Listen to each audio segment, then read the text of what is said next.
Hello, you wonderful people, and welcome to another episode of Not Too Comic Book. This being a show where I talk about TV shows that are adaptations of comic books. For today's episode, I'm going to talk about the Season 3 premiere, the Sweet Home. Great season premiere. A lot of really interesting things went down in this episode, so let's break it down. First and foremost, I don't remember, because obviously it's been a couple months. I'm fairly certain I had not finished the webtoon by the time I finished Season 2 of the show.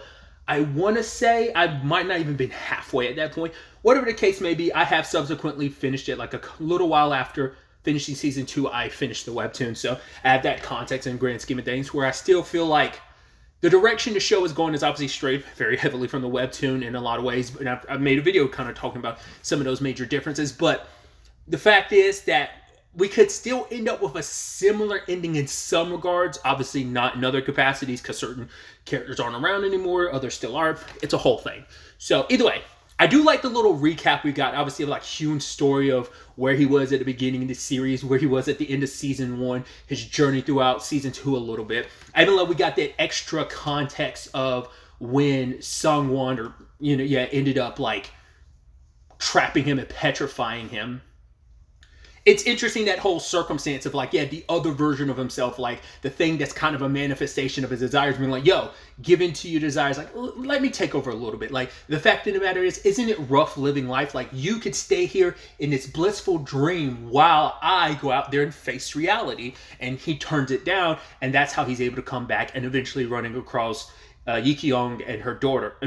And this is an interesting thing because there's an element to it in the webtoon, and obviously it's something they've introduced in the show already with obviously the stinger at the end of Season 2. We find out that Eun Hyuk returns. So that, it's not the same as the webtoon, but a certain character does return at the end of the webtoon from that whole stasis. But, because if I remember correctly, what was her name? Is it Myung?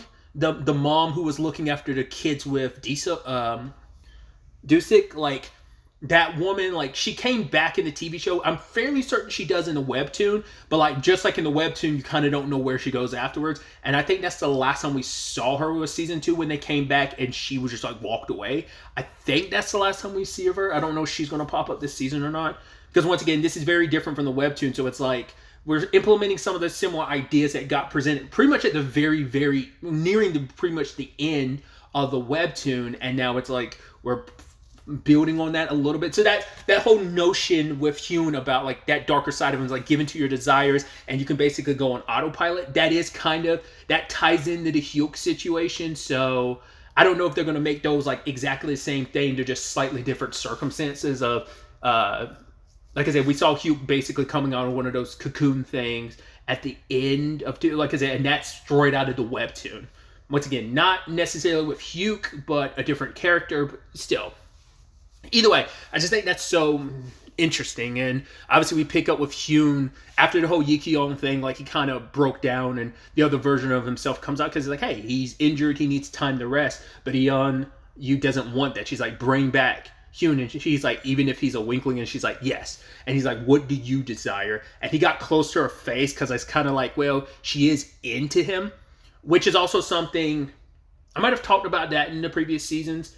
And I'm actually not sure where that goes, especially with like the Chung Yeong, because he seems to like her. I think she might kind of like him too. But in the webtoon, Eun Yu does kind of like, her brother teases her about liking him, and they do it in the show too. But it's like, it definitely seems like that's more of a thing here. Because for one, I also brought this up, they are closer in age in the TV show than they are in the webtoon. At least it's kind of implied, because she's way younger in the webtoon. So I don't know if that's going to be the route they go down, because, I mean, if anything, the love interest is Jisoo, but obviously she's dead. Not unless they make it to think of like, no, she's not actually dead. She's actually still alive. It seems like she's been pretty dead, especially since we time skipped and everything through Season 2. So, but I still don't know where that's in. So I didn't know if that was a thing of almost like, because she headbutts him and she was almost like, oh, you idiot. Like, I don't know if that was like a, oh my God, you're about to kiss me. And like, she freaked out in that moment. Be like, no. And luckily he snapped back to it. But he decides like, right, despite everything going on, I need to save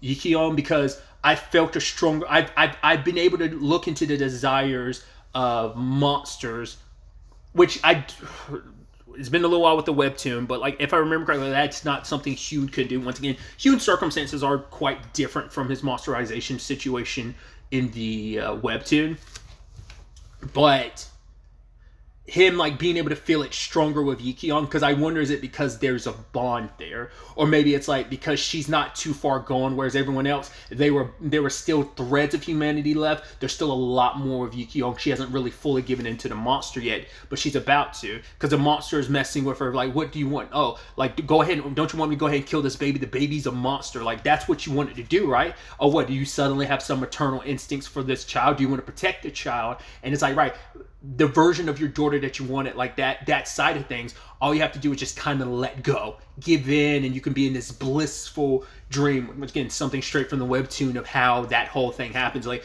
you get lost in this peaceful dream where it's like the monster like consumes you whole and kind of basically runs your body in autopilot. But like I said, there are two different routes with that. There's what we've seen so far, which is, hey, you're just a monster. And then there's like the Hyuk situation where it's like, well, we don't fully know his constitution upon coming out. But could we also have like the monster human thing, which is a very small thing in the webtoon. Obviously, you only get like 2 characters that really have that. If the webtoon went on, probably would have explored that even more about what that means for everyone else who came back. Like that woman, like I said, I think her name was like Myung, the mom who lost her child, who was looking after the 2 kids along with Dusik. Like, I don't know. Who knows what the constitution of Hyuk is? We won't really know until we cut back to him whenever he pops up this season.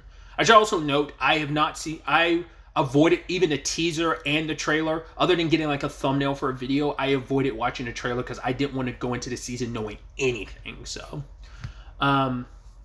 but yeah, keeping up with Hyun's situation, he tries to reach out to Yikyong because he's like, I can do this. He's like, I'm sorry I have to constantly make you wait, Yeonyu, but just wait, and I promise I can't like protect you and try and do this. So he tries to reach out to her, but Yikyong is fighting it because it's like that happiness is there, but it's like that happiness isn't real. It's a fake reality, and it's like, would you rather choose that blissful lie versus the harsh reality of like the situation like you are with your daughter? Like, she has complicated feelings about you, you have complicated feelings about her. It's like you love her, but you always have to deal with the fact of what she is and now what you potentially are, because it's not like Hyun cured her. She's still already there, but she hasn't like submitted to the monster. So I think she still is like a monster human, but I don't think she's full. Like, I don't know. Maybe they're going to be like, no, because he pushed her back from the process. The process has already started, so I think there is no reversing it. It's just a matter of like Hyun and some of the others, she's in more control. Yukion going forward is going to be more in control, and what that displays itself as, we'll have to wait to see. But at the same time that was happening, Chan Yeong returned with the crazy girl, and they're waiting with Eonyu, and the monster shows up, but it jumps down there and it's going to attack Hyun and Yikyong. So Eonyu and Chung-yeon end up like trying to defend them. Molotov essentially made Molotovs. It was mainly alcohol after they like used a torch to start the fire and just kept spreading it. But this thing kind of went full Sonic the Hedgehog and was just like rolling around and avoiding the fire in that capacity so it wouldn't get hurt.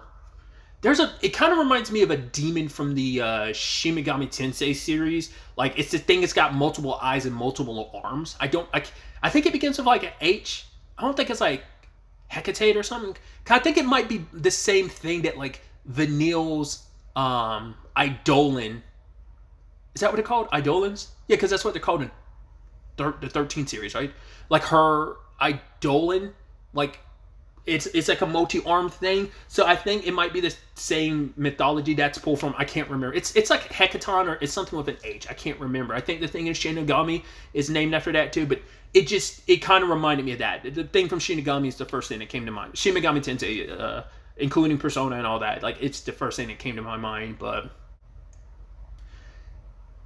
either way, like Chung Gyeon like made sure to save Eonyu because it's like, right, no point in both of us dying down here, so I got to look after Hyun and Yikyong, and till my last dying breath if need be. But as long as I made sure you got out, it's fine. Luckily, they both came. Hyun came back after dragging Yikyong, and he ends up killing the thing. And so he brings them both to the surface, and just that moment with Yi Kyung crying, because I think it's a mix of emotions of, you dragged me away from that beautiful reality, but you also brought me back. And I think he's feeling like her pain because they're connected. So maybe he's feeling her emotions at the same time, or at least he's like, I also know what I took away from you in that moment by dragging you back to this reality of things. So it's probably a culmination of all of that, like just that rush of emotion. So we have that side of things. We also catch up with Sungwon and was it Dr. Lim? Like after reminding him of who he is, and it's like, no, I'm not going to kill you. He's like, the monster in me made me who I am. You just happened to complete me, because he's like, the torture you put me through, telling me that Yi Kyung was dead, it made me snap, and the monster in me got out, and I've traveled from one body to the next, and it's like, I'm here now, I'm complete now because of you. So I'm not going to kill you, because he wants to continue. He needs Dr. Lim's help trying to understand the monster humans even more, trying to make more. Yeah, there's plenty of monsters running around, but there's not enough monster humans. There's only a handful of them. So, which, like I said, still is kind of keeping, for the most part, consistent with the webtoon. Like I said, at most, like, other than Hyun, there's like one other one. But obviously that character's circumstances are quite different in this, because that's what the whole Songwon thing is. That is not how the circumstances play out in the webtoon. Once again, we're well past that, because that was like season 1 stuff, but it's still trailing out to where we are, because we're in uncharted territory. Storyline-wise, like I said, it still could end the same, but we're kind of in that same territory of how the webtoon ends. We're just kind of going beyond and further in a lot of ways, in actuality, when I actually think about it in the grand context and grand scheme of things. But either way, Sungwon has Sergeant Kim and all of his people. I was surprised. I was like, oh, I thought they were like dead last where we left off with them. Do forgive me, it has been a hot minute. It's been a couple months. It's like 7 months since I saw season 2, so I might not be remembering the details correctly. But I was like, oh, they're all dead. It's like, no, they're all being held hostage, and it's like they're trying to give Sergeant Kim a shot. It's like, cool, you have 3 men here. You get to take 1 home. And from Sungwon's perspective, it's like he's trying to force the monsterization, because it's like, right, giving into your desires. But then Dr. Lim's like, yeah, that's kind of stupid. Like, if that was the case with everything that's going on, shouldn't that have already happened by now? I mean, obviously it hasn't happened, because you've been trying over and over again to start the monsterization process, but it hasn't worked, because even you don't fully understand how this whole thing works. That's where Dr. Lim comes into play.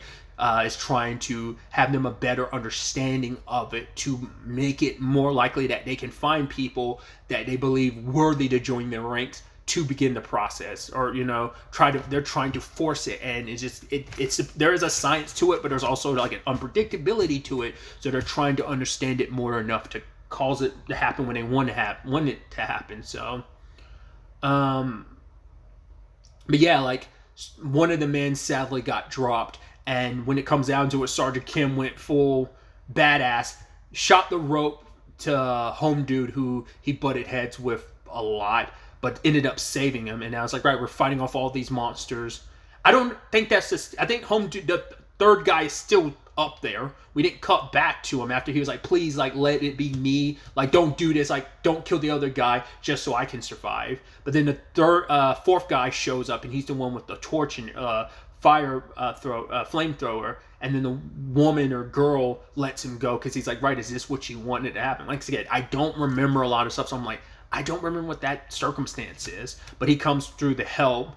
Home Dude that Sergeant Kim was trying to save does get badly injured, so he might be toast. It was like a stab to the abdomen, so he might be going, who knows? I'd assume so, because like, I doubt you're going to be able to get him medical attention in time. But that situation seems fucked. Like, Songwon and his crew, along with Dr. Lim, after he got, like, the suitcase with the egg and everything, I believe that's what was in that. Or was that still the cure situation? I don't remember now. I believe it's just the egg he still had in that, but that might be the serum situation. I don't remember.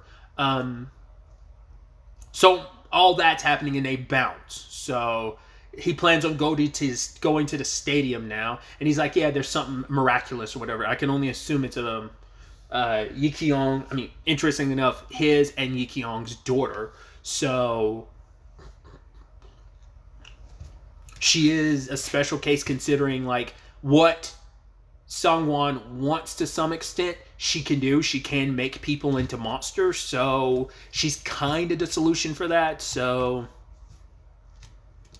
I'm sure that's going to be converging a lot of storylines. Yukio trying to find her daughter, and also finally fully confronting the man that was the person she loved. So that's all good. There's going to be a complicated family reunion, I'm sure. Speaking of the stadium, we had the whole situation where Chief G got her daughter out, and she was going to let her daughter go, but it's the whole thing of what? So is that actually not? Once again, don't remember a lot. That's not actually your daughter. It's someone that you kind of adopted and took in. Because she's like, the only family I have is my son. My son. He's what I wanted, not you. You've kind of failed me time and time again. I'm going to just let you go. But then it's like, you know what? You should have left when I told you to. Now you're going to be food for my son. And I guess her son is mutated more than she is. Maybe just he rapidly did. Because didn't she try and sacrifice Seong-woon? Because didn't they say oh, where is he? Where did he go? And so I think, did he get tossed in there last season, if I remember correctly? I don't think we found out what happened to him, but I guess we only assume he got eaten. Because there are a few characters that have had off-screen deaths that like the one that jumped to my mind immediately is Hyein. Her full circumstances, she's that just happened in between the time skip. I think she's the only death that happened in the time skip, if I remember correctly.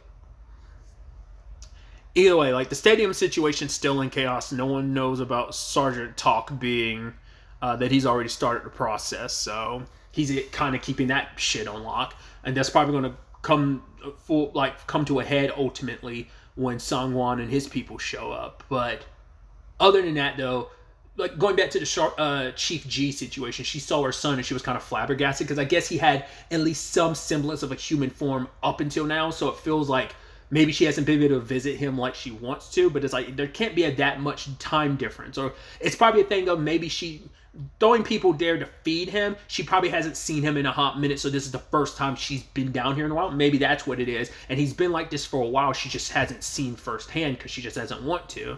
So Yuseo knocks her out. So is she gonna get fed to the monster? Because Sergeant Tak is there. They're in the room and they hear the noise and stuff. So they're probably going to end up killing Chief G's son and maybe saving both of them. Maybe no. We'll see how that turns out. But some interesting setup to the season. Like I said, not quite sure what to fully expect or where this season is going to end up going.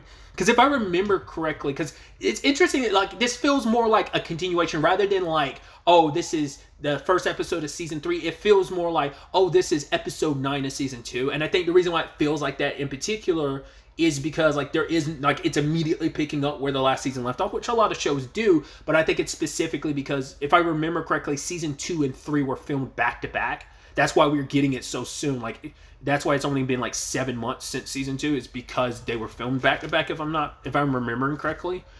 So that's why it feels like even more of a continuation than season 1 and season 2. Even though they're picking up moments apart, it was years in between. It's I think the pandemic heavily impacted that. But also they were filming 2 seasons at once, so that probably compounded upon the time as well. So either way, I'm excited to see what the season has in store for us, to see where the next episode ultimately ends up taking us going forward with all of this.